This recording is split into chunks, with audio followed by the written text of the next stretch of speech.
Electronic media, print media అందరికీ కూడా చాలా ప్రత్యేకమైన ధన్యవాదాలు. ఎందుకంటే ఒక 2-3 దశాబ్దాలుగా నా మాటల్ని భరించి ఎక్కువ మాట్లాడినా కూడా లేదా తక్కువ మాట్లాడినా సమపాళ్లలో పత్రికల ద్వారా ప్రజలకు తెలియజేసి దుర్గేష్ బాగానే మాట్లాడుతున్నాడు అనిపించుకోవడానికి మీరందరూ ఎంతో దోహదం చేశారు. అందుకు మీ అందరికీ కూడా ధన్యవాదాలు. ప్రధానంగా ఈరోజు చాలా సంతోషంగా ఉంది.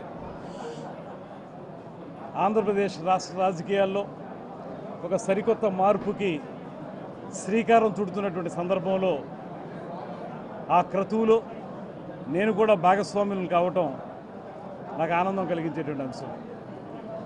ముఖ్యంగా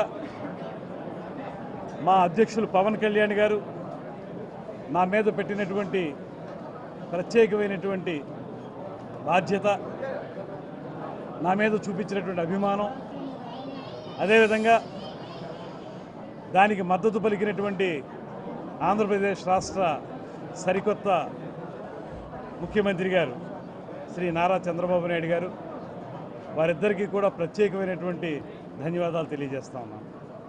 ఒక 5 సంవత్సరాల కాలం ఈ రాష్ట్రంలో అభివృద్ధి అనేది కుంటుపడిపోయి కేవలం బటన్ నొక్కడం వరకు మాత్రమే పరిమితమై రాష్ట్రంలో అభివృద్ధి అనేటువంటిది ఏ కోసానా కనపడినటువంటి సందర్భంలో ఇవాళ ప్రజలందరూ కూడా 1000 ఆశలతోటి మా వైపు చూస్తూ ఉన్నారు.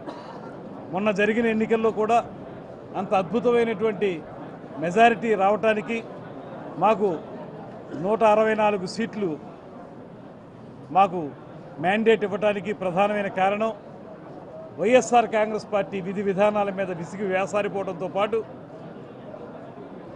జగన్మోహన్ రెడ్డి గారు లగాయితూ కింది స్థాయి కార్యకర్త వరకు కూడా అప్పటి ప్రతిపక్ష నాయకుల్ని వ్యక్తిగత దోషులను చేసినటువంటి సందర్భాన్ని ప్రజలందరూ కూడా యావగించుకున్నారు.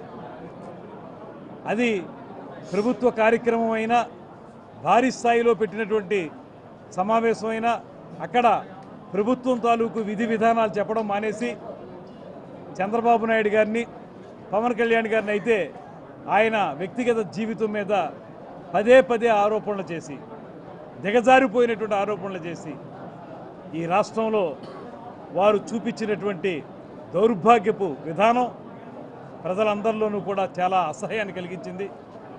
అందుకే వాళ్ళు నేను అనుకుంటూనే ఉన్నాను, సరే ప్రభుత్వ పనితీరు అవన్నీ ఒక ఎత్తు అయితే వారి యొక్క వ్యక్తిగత దోషణలే ప్రజలు ఇష్టపడలేదు. ఈ రకమైన రాజకీయాలు కాదు మాకు కావాల్సింది. ఒక సహేతుకమైనటువంటి విమర్శలతో కూడినటువంటి రాజకీయాలు కావాలి. కానీ వ్యక్తిగత దోషణలకి, వ్యక్తిగత జీవితాలకి సంబంధించిన అంశాల మీద మాట్లాడితే మిమ్మల్ని మేము మళ్ళీ అధికారంలోకి తీసుకురామనేటువంటి మాటని ఒక చెంపపెట్టుగా ఇచ్చినటువంటి సందర్భం మనకు కనపడతా ఉంది. ఆ సందర్భంలో మేమందరం కూడా ఇవాళ అద్భుతమైనటువంటి మెజారిటీలతోటి నెగ్గాం. ఇవాళ ప్రజలందరూ కూడా మా వైపు చూస్తూ ఉన్నారు. ఏదైతే మేము ఎన్నికల్లో హామీలు ఇచ్చామో, ముఖ్యమంత్రి గారు ఎన్నికల సమావేశాల్లో ఇచ్చినటువంటి హామీల్లో ప్రధానమైంది 3000 ఉన్నటువంటి పెన్షన్ని 4000కి పెంచడం. గతంలో కూడా వైఎస్ జగన్మోహన్ రెడ్డి గారు 2000 ఉన్న పెన్షన్ని 3000 చేస్తా అన్నాడు. ఆయనకి 3000 చేయడానికి 5 సంవత్సరాలు పట్టింది. మాకు ఇవాళ ఎప్పుడైతే ఆయన ముఖ్యమంత్రిగా పదవి స్వీకారం చేసి సెక్రటేరియట్లో ఛార్జ్ తీసుకున్నారో ఆ మొట్టమొదటి రోజునే 3000ని 4000 చేసినటువంటి ఫైల్ మీద సంతకం పెట్టిన సందర్భం మీకు మనవి చేస్తూ ఉన్నాను. అదేవిధంగా మెగా డిఎస్సి అనేటువంటిది ఊరించి నిరుద్యోగుల యొక్క ఉసురు పోసుకున్నటువంటి వైఎస్ఆర్ కాంగ్రెస్ ప్రభుత్వం విధానం కాకుండా వచ్చిన వెంటనే ఫైల్ మీద సంతకం చేశారు. రమారమి 16,000 పైచీలకు ఉపాధ్యాయ పోస్టులు త్వరలో రాబోతున్నాయి. అదేవిధంగా 5 హామీలకి సంబంధించి సంతకాలు చేయటం మాత్రమే కాకుండా ఏవైతే మేము ఇచ్చినటువంటి హామీలు పూర్తిగా ఉన్నాయో వాటన్నిటిని ఉచిత బస్సు విషయం కానివ్వండి, మహిళలకి ఉచితంగా 3 సిలిండర్లు ఇచ్చే కార్యక్రమం కానివ్వండి, ఇవన్నీ కూడా రేపు జరిగేటువంటి క్యాబినెట్లో పూర్తిగా చర్చించి వాటిని కూడా వెంటనే అమల్లోకి తీసుకురావడానికి మేము కృషి చేస్తూ ఉన్నాం. ముఖ్యమంత్రి గారు దీక్షా కంకణ బద్దులై ఉన్నారు. దాంతోపాటు పవన్ కళ్యాణ్ గారు మేము మా లెజిస్లేటివ్ పార్టీ నాయకునిగా ఆయన ఎన్నుకున్న సందర్భంలో మాకు ఒక మాట చెప్పారు. ఆయన ఓటు వేయటం ద్వారా, అంత పెద్ద స్థాయిలో ఓట్లు వేయడం ద్వారా ప్రజలు మనకేం చెప్తున్నారంటే, మేము మీకు ఓటు వేస్తున్నాం, జాగ్రత్తగా బాధ్యతగా పనిచేయండి, జవాబుదారీతనంగా ఉండండి అనేటువంటి మాట చెప్తున్నారు మనకి ప్రజలు. దాన్ని మనం మనసులో పెట్టుకోవాలనేటువంటి మాట చెప్పారు. అది మేమందరం కూడా మనసులోకి తీసుకున్నాం. అదేవిధంగా చంద్రబాబు నాయుడు గారు మొన్న ఇన్ఫార్మల్గా జరిగినటువంటి మంత్రుల సమావేశంలో మా అందరికీ కూడా ఆయన దిశానిర్దేశం చేశారు. మనం పూర్తి స్థాయిలో ఏదైతే చెప్పామో అవన్నీ కూడా పారదర్శకంగా ప్రజలకు అందించాల్సిన బాధ్యత ఉందనేటువంటి మాట చెప్పారు. ఇవన్నీ కూడా రాబోయే రోజుల్లో ఆచరణలో పెట్టడానికి మేము ప్రత్యేకంగా కృషి చేస్తామనేటువంటి మాట తెలియజేస్తూ, ఇవాళ ఉదయం పేపర్లు చూసిన వెంటనే, నిన్న నేను ఇతరతర కార్యక్రమాల్లో ఉండటం వల్ల మీడియాని చూడలేదు, కానీ ఇవాళ ప్రింట్ మీడియాలో చూసినప్పుడు ఎంత నిస్సిగ్గుగా జగన్మోహన్ రెడ్డి గారు సంధి ప్రలాపన పేలుతున్నారో అర్థమవుతూ ఉంది. ఆయన నెగ్గినప్పుడు ఈవీఎంలు అద్భుతం, ఆయన ఓడిపోతే ఈవీఎంలు తప్పు అనేటువంటి మాట. ఇది ఎంతవరకు సమంజసం? చాలా కాలంగా రాజకీయాల్లో ఉండి ఒక 5 సంవత్సరాల పాటు ఒక బ్రూటల్ మెజారిటీతోటి 151 సీట్లతోటి అధికారంలోకి వచ్చి ఒక ముఖ్యమంత్రిగా 5 సంవత్సరాలు పనిచేసి ఇవాళ కొత్తగా ఈవీఎంల మీద అనుమానాన్ని వెలిపించడం అంటే అది పూర్తిగా ప్రజాస్వామ్యం పట్ల ఆయనకి ఏ రకమైన నమ్మకం లేదని మరొకసారి రుజువైంది. ఇప్పటికే చాలా సందర్భాల్లో రుజువైంది. ఆయన ప్రతిపక్ష నాయకులు గొంతు నొక్కేయటం, 144 సెక్షన్ లేని రోజు లేకుండా చేయటం, పోలీస్ సెక్షన్ 30 లేకుండా చేయటం, లేకుండా ఉండే రోజు లేకుండా ఉండటం, దాంతోపాటు ఎవరైనా సామాన్య మానవుడి దగ్గర నుంచి ప్రతిపక్ష నాయకుల వరకు కూడా ఎక్కడైనా ఈ సమాజంలో జరుగుతున్నటువంటి అన్యాయాన్ని ప్రశ్నిస్తే అరెస్ట్ చేసి లోపల పెట్టడం, తర్వాత హౌస్ అరెస్టులు అనే దాంట్లో రికార్డు స్థాయిలో హౌస్ అరెస్టులు చేసిన రికార్డు కూడా జగన్మోహన్ రెడ్డి గారికి దక్కుతుంది. మీరు ఎందుకు అన్ని లక్షల ఉద్యోగాలు ఇస్తామని చెప్పి ఎందుకు ఇవ్వలేదు, దాని మీద మేము ఎంప్లాయ్మెంట్ ఎక్స్చేంజ్ల దగ్గరికి వెళ్ళి ఒక వినతి పత్రం ఇస్తామంటే మమ్మల్ని హౌస్ అరెస్ట్ చేసినటువంటి దౌర్భాగ్య ప్రభుత్వం అది. ఇవాళ మేము మీ ద్వారా ప్రజలందరికీ మనవి చేస్తున్నాం. ఖచ్చితంగా ఇలాంటి దుర్మార్గపు విధానాలకి స్వస్తి పలుకుతాం, ప్రజాస్వామ్యబద్ధంగా పరిపాలన చేయడానికి సిద్ధంగా ఉన్నామనేటువంటి మాటని ఈ ఆంధ్రప్రదేశ్ రాష్ట్ర మంత్రిగా నేను కూడా అందులో భాగస్వామిని కనుక ఈ మాట చెప్తున్నాను. అదేవిధంగా మరొక మాట, ఒక పక్కన నిడదవోలు నియోజకవర్గం శాసనసభ్యునిగా నియోజకవర్గం యొక్క సమస్యలు పరిష్కరించడం నాకు అత్యంత ప్రాధాన్యతతో కూడినటువంటి అంశం. దాంతోపాటు ఇవాళ టూరిజం, సాంస్కృతిక శాఖ మరియు సినిమాటోగ్రఫీ ఈ 3 విభాగాలకి సంబంధించినటువంటి మంత్రిత్వ శాఖకి మంత్రిగా నాకు ముఖ్యమంత్రి గారు పవన్ కళ్యాణ్ గారు ఇచ్చారు కనుక ఆ శాఖకు సంబంధించి మన ప్రాంతంలో ఏం చేయాలి, రాష్ట్రంలో ఏం చేయాలి ఈ అంశాల మీద దృష్టి పెడతాను. ముఖ్యంగా టూరిజం అనేది ఇవాళ చాలా రకాలుగా ప్రఖ్యాతి సంపాదించుకుంటున్నటువంటి ఒక ప్రత్యేకమైన అంశం. కేవలం మన దగ్గర మాత్రమే కాదు, ఇవాళ గుజరాత్ వెళితే అక్కడ ఇతరత్ర పెద్ద సౌకర్యాలు లేకపోయినా గుజరాత్ని అద్భుతంగా టూరిజానికి ఒక హబ్గా తయారు చేశారు. అదేవిధంగా రాజస్థాన్ వెళితే అక్కడ మనకి చూస్తే పూర్తిగా ఎడారి ప్రాంతం అయినా సరే ఇవాళ టూరిజం పాయింట్ ఆఫ్ వ్యూలో ఎవరన్నా వెళ్ళాలంటే రాజస్థాన్ వెళ్ళాలనేటువంటి మాట వినపడతాం. మనకు అన్ని వనరులు ఉన్నాయి. పక్కన సుందరమైనటువంటి గోదావరి, అటుపక్క కృష్ణానది, ఆ పక్కన పెన్నా నది, వీటి పరివాహక ప్రాంతంలో అనేక గ్రామాలు, పట్టణాలు ఉన్నాయి. వీటన్నిటి దగ్గర కూడా మనం పర్యాటకాన్ని అభివృద్ధి చేయడానికి అవకాశం ఉంది. మీరు చూశారు, గడిచిన 5 సంవత్సరాల కాలంలో టూరిజం శాఖ అంటే వాళ్ళు దాన్ని ఏ రకంగా తయారు చేశారంటే, పవన్ కళ్యాణ్ గారిని తిట్టడమే పనిగా ఆ టూరిజం శాఖ మంత్రి దాని యొక్క విధి విధానాలు అదేమో అని మనం భ్రమించేలా చేసింది ఆవిడ. ఏనాడు కూడా పర్యాటకం గురించి మాట్లాడలేదు. పవన్ కళ్యాణ్ గారిని వ్యక్తిగతంగా దూషించడమే పర్యాటకానికి సంబంధించినటువంటి అంశమేమో అని కొంతమంది పర్యాటకం అంటే తెలియని వాళ్ళకి అనిపించే విధంగా ఆవిడ ఉన్నంతకాలం కూడా మంత్రిగా అదే పనిగా ఆవిడ పనిచేసినటువంటి సందర్భాన్ని చూసాం. అలా కాకుండా నాకు తెలుసు ముఖ్యమంత్రి గారికి కూడా టూరిజం అనేది ఆయన చాలా ఫేవరెట్ సబ్జెక్ట్. ముఖ్యమంత్రి గతంలో చేసినప్పుడు కూడా ఆయన టూరిజాన్ని డెవలప్ చేయాలని, టెంపుల్ టూరిజం కానివ్వండి, ఎకో టూరిజం కానివ్వండి, ఇలాంటివన్నీ కూడా డెవలప్ చేయాలనేటువంటి ఆలోచనలు ఆ రోజుల్లో ఆయన చేశారు. దాన్ని కూడా ఉపయోగించుకుని ఇప్పుడు ఇవన్నీ చెప్పడం అనేది టూ ఇయర్లీ అవుతుంది. ఇంకా ఆ శాఖ ఏ రకంగా ఉందనేటువంటిది ఇంకా చూడాలి. ఇంకా మేము 4-3 రోజులే అయింది ఇదంతా అయ్యి అన్నింటినీ సమగ్రంగా పరిశీలించి ఇప్పుడు కలెక్టర్ గారు వస్తే కూడా అదే చెప్పాను. ఒక పక్కన నిడదవోలు నియోజకవర్గాన్ని అభివృద్ధి చేసే విషయంలో సహకరించండి, అదేవిధంగా మా శాఖకు సంబంధించినటువంటి పర్యాటకం అభివృద్ధి చెందడానికి గోదావరి పరివాహక ప్రాంతంలో తూర్పుగోదావరి జిల్లాలో ఏ రకంగా చేయొచ్చో కూడా చెప్పండి అనేటువంటి మాట వారికి చెప్పడం జరిగింది. వీటన్నిటి మీద కూడా ఒక సమగ్రమైనటువంటి అధ్యయనం చేసి వీటన్నిటి ద్వారా రాబోయే రోజుల్లో సుపరిపాలన అందించడానికి మేమందరం సిద్ధంగా ఉన్నాం అనేటువంటి మాట మనం చేస్తున్నాం. మరో ముఖ్యమైన అంశం, మొన్న జరిగినటువంటి మాకు ఎమ్మెల్యేలతోనూ మంత్రులతోనూ జరిగినటువంటి మీటింగ్లో పవన్ కళ్యాణ్ గారు కానీ అదేవిధంగా చంద్రబాబు నాయుడు గారు కానీ ఒక మాట స్పష్టంగా చెప్పారు. ఎక్కడా కూడా మనం వాళ్ళు ఆ రకంగా కక్ష సాధింపు చర్యలు చేశారు కనుక మనం కూడా ఆ పందాలో వెళ్ళాలనేటువంటి ఆలోచన మనం చేయొద్దు. మనం ప్రజాస్వామ్యయుతంగానే వెళదాం. కానీ తప్పు చేసిన వాళ్ళని ఉపేక్షిస్తే ఆ తప్పు అలవాటుగా మారిపోతుంది. అలవాటుగా మారిపోకుండా ఉండడానికి చట్టబద్ధంగా ఏం చేయొచ్చో అది మాత్రం చేద్దాం. అంతేగాని మనం కక్ష సాధింపుకి ఎవరి మీద ఏ రకమైన కార్యక్రమం చేయొద్దు అనేటువంటి మాట వారు చెప్పడం జరిగింది. ఇవన్నీ దృష్టిలో పెట్టుకుని మాకున్నటువంటి రాజకీయ అనుభవంతో వీటన్నిటి ద్వారా ఈ ప్రాంతంలో మీ అందరి మనిషిగా, ఈ ప్రాంత మనిషిగా, గోదావరి గట్టును పుట్టిన బిడ్డగా ఇక్కడ ఈ ప్రాంతాన్ని అదేవిధంగా నా నియోజకవర్గం నిడదవోలుని అభివృద్ధి చేసుకోవడానికి కృషి చేస్తాననేటువంటి మాటని మీ ద్వారా ప్రజలకు తెలియజేయడానికి సిద్ధంగా ఉన్నాను. నిన్న నేను మంత్రిగా ప్రమాణ స్వీకారం చేసి వచ్చిన వెంటనే మొట్టమొదటి కార్యక్రమం పెండియాల పంపింగ్ స్కీమ్ నుంచి మేము రైతులకి సాగునీరు అందించే కార్యక్రమాన్ని నేను బటన్ నొక్కి ప్రారంభించాను. ఆ బటన్ కాదు ఇది, ఈ బటన్ నీళ్ళు వచ్చినాయి, ఆ బటన్ కాదు, ఈ బటన్ నొక్కి ప్రారంభించాను. నాకు లభించినటువంటి అదృష్టంగా నేను భావించాను. ఎందుకంటే స్విచ్ నొక్కితే ధారాళంగా నీరు వచ్చింది.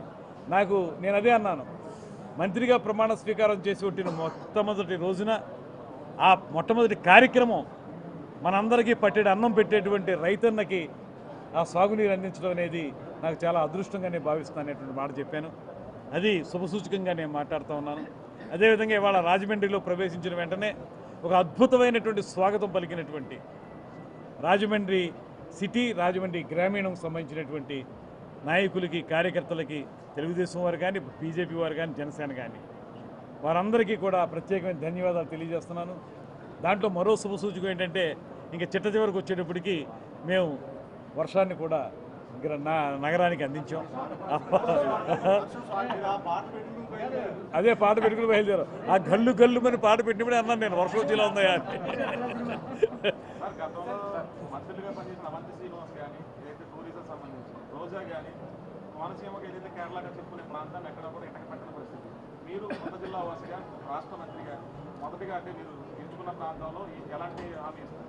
అదే నేను ఇప్పుడు మామూలుగా నోట్ తయారు చేయమని చెప్పాను. మా రీజనల్ డైరెక్టర్ గారికి చెప్పాను ఉదయమే నోట్ తయారు చేయమని. అదేవిధంగా కలెక్టర్ గారికి కూడా చెప్పాను. ఒకటి ఏంటంటే మీకు స్పష్టంగా నేను చెప్పేది, ఖచ్చితంగా కోనసీమ ప్రాంతం కానీ మన ఉమ్మడి తూర్పుగోదావరి జిల్లాలో కానీ ఆ మాటకు వస్తే రాష్ట్రం మొత్తం మీద ఎక్కడెక్కడ పర్యాటకాన్ని అభివృద్ధి చేయాలో వాటన్నిటినీ కూడా తప్పనిసరిగా చేస్తాం.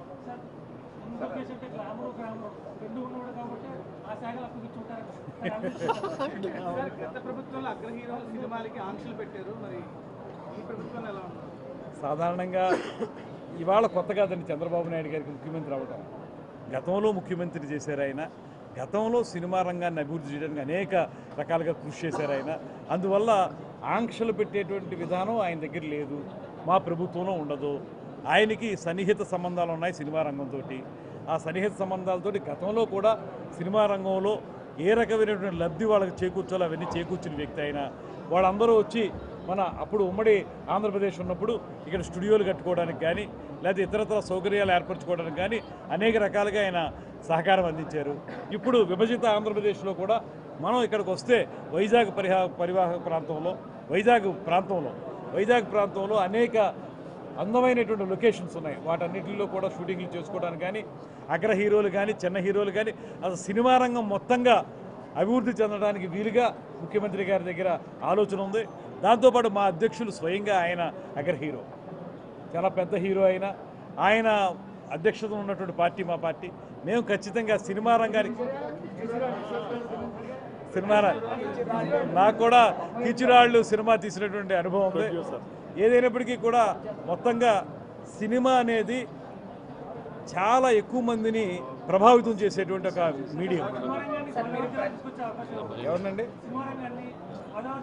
అది ఎలాగో ఇప్పుడు జరుగుతున్నాయండి.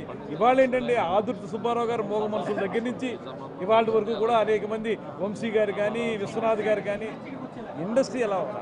ఇండస్ట్రీ ఇప్పుడు హైదరాబాద్ మొత్తం కూడా పిఠాపురం వైపు చూసేలాగా అభివృద్ధి జరుగుతుందని పవన్ కళ్యాణ్ పిఠాపురం ప్రజలు హామీ ఇచ్చారు. అక్కడ పాదయాత్ర క్షేత్రాలు కానీ, దర్గాలు కానీ, చర్చిలు కానీ, ఉప్పాడ తీర ప్రాంతం కానీ మొత్తం టూరిజం అవుతున్నారు. మరి జనసేన పార్టీ ఒక అధినేతగా మీరు ఒక పర్యాటక మంత్రిగా పిఠాపురం అది ఎలాంటి శ్రద్ధ పెడతారు? ఇప్పుడు వచ్చినప్పుడు ఈ ప్రభుత్వమే ఉంటుంది.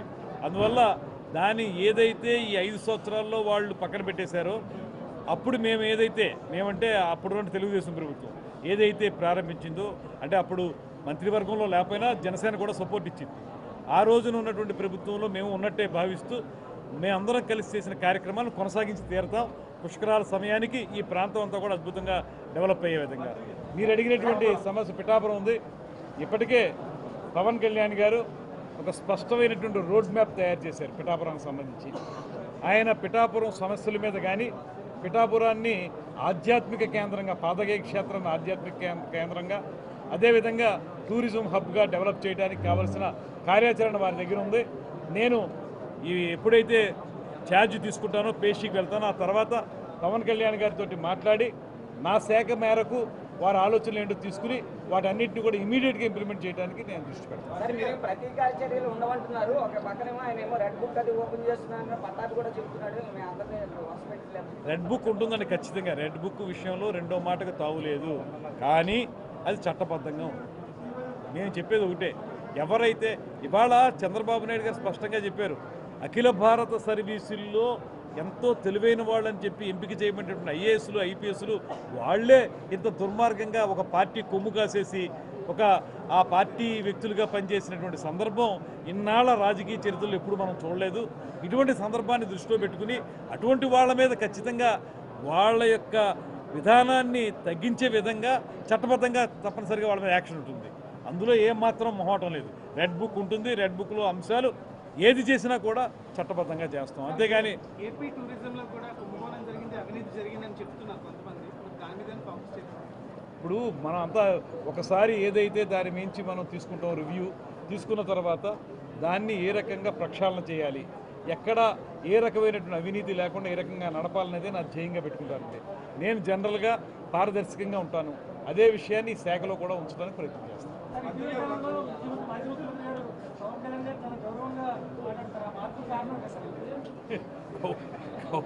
ఏమిటి క్షవరం అయితే కానీ వివరం రాదంటారు. క్షవరం అయితే కానీ వివరం రాదని ఆయన కాదు అధికారంలో ఉన్నంతకాలం కళ్ళు నెత్తి మీదకి ఎక్కినాయి. అందరినీ ఏకవచన సంబోధన చేశాడు ఆయన, లేదా వ్యక్తిగత దోషణలు చేశాడు. ఇప్పుడేమో ఓడిపోయిన తర్వాత నెగ్గిన వారి గురించి చెప్పాలి కాబట్టి ఇక పేరు ఉదహరించక తప్పని పరిస్థితుల్లో పవన్ కళ్యాణ్ గారు అన్నారు.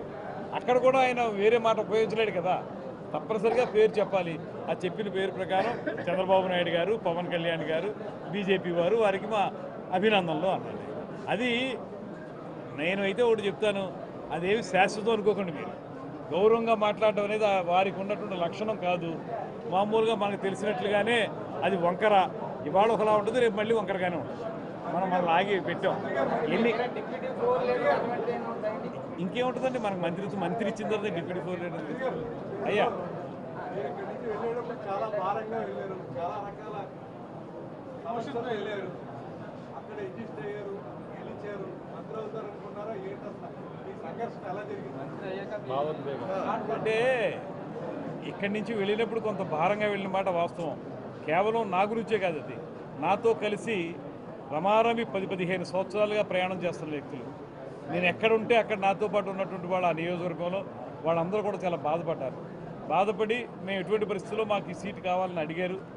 సరే, అది జరగలేనప్పుడు పవన్ కళ్యాణ్ గారు పిలిచి నాకు చెప్పారు, మనం అక్కడ వారు ఆ పార్టీ సిట్టింగ్ ఎమ్మెల్యేలకు ఇవ్వాలని నిర్ణయం తీసుకుంది కనుక మనం వేరే ఆల్టర్నేటివ్ చూసుకోవాలనేటువంటి మాట చెప్పారు. అది చెప్పినప్పుడు సహజంగానే నేను కన్విన్స్ అయ్యాను. ఎందుకంటే నేను 2019లో ఓడిపోయిన తర్వాత ఓడే చెప్పాను, ఇక ఎప్పుడైనా నెగ్గినా ఓడినా మీతోనే ఉంటాననేటువంటి మాట పబ్లిక్ మీటింగ్లో చెప్పాను నేను పవన్ కళ్యాణ్ గారితో. ఆ మాట చెప్పిన దరిమిలా నేను ఆయనతోనే కలిసి నడుస్తున్నాను. ఆయన ఏదైతే ఆదేశం ఇచ్చారో నిడదవోలు వెళ్ళి అన్నారు, వెళ్తానన్నాను. అదేవిధంగా చంద్రబాబు నాయుడు గారు కూడా పిలిచి మీరు వెళ్ళండి, మేము తప్పనిసరిగా తెలుగుదేశం పార్టీ కూడా సహకరించే విధంగా చూస్తామన్నారు. అలాగే వారిద్దరూ చెప్పిన మాట ప్రకారం నేను వెళ్ళి అక్కడ సక్సెస్ అయ్యాను. సక్సెస్ అవ్వడం కూడా ఎంత మిరకిల్ అంటే కేవలం నాకు ప్రచారానికి 45 రోజులు మాత్రమే మిగిలింది. మీరు ఆశ్చర్యపోతారు, ఉదయం 7:30కి మొదలు పెడితే రాత్రి 11 వరకు రోడ్డు మీద అలా తిరుగుతూనే ఉండేవాళ్ళం. గ్రామానికి తిరిగాం, ఒక్క గ్రామం వదలలేదు, ఒక ఇల్లు కూడా వదలలేదు. సరే ప్రచారం చేసుకున్నాం. దాంతోపాటు ఈ పార్టీల మీద ప్రజలకు మక్కువ ఏర్పడింది, కూటమి మీద నెగ్గిన తర్వాత అయితే మాత్రం నేను ఒకటి అనుకున్నాను, జనసేనకి ఇచ్చినటువంటి శాఖలు లేకపోతే మంత్రులు ఇస్తారన్న విషయంలో పవన్ కళ్యాణ్ గారు నాకు ఆ అవకాశం కల్పిస్తారని ఒక నమ్మకం అయితే మాత్రం నా మనసులో ఉంటుంది. అది బయటికి నేను బహాడంగా చెప్పలేదు, కానీ నా మనసులో ఏమోలో నాకు అనిపించింది ఖచ్చితంగా పవన్ కళ్యాణ్ గారు. ఎందుకంటే తొలి నుంచి పార్టీతో కలిసి ఉన్నాను, వారికి లాయల్గా ఉన్నాను. అదేవిధంగా పార్టీ విధానాలను ప్రజల్లోకి తీసుకెళ్ళడానికి కృషి చేశాను, జిల్లా అధ్యక్షుడిగా బాధ్యతలు చేశాను. వీటన్నిటి దృష్ట్యా పవన్ కళ్యాణ్ గారు ఇవన్నీ చూసి ఒక మార్కు నాకే వేస్తారని నమ్మకం నా మనసులో ఉండేది. బయటికి ఎప్పుడు చెప్పలేదు, కానీ మొత్తానికి అది నిజమైంది.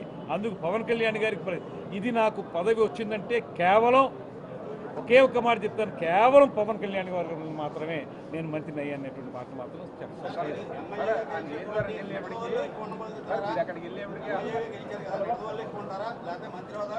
నేను అక్కడ ఎన్నికల ప్రచార సభల్లో కూడా చెప్పానండి, నేను ఎప్పుడైతే నిడదవోలుని నా ఎన్నికల కార్యక్షేత్రంగా ఎంపిక చేసుకున్నానో ఇక ఎప్పుడు కూడా నిడదవోలే నా స్వగ్రామం అని చెప్పాను.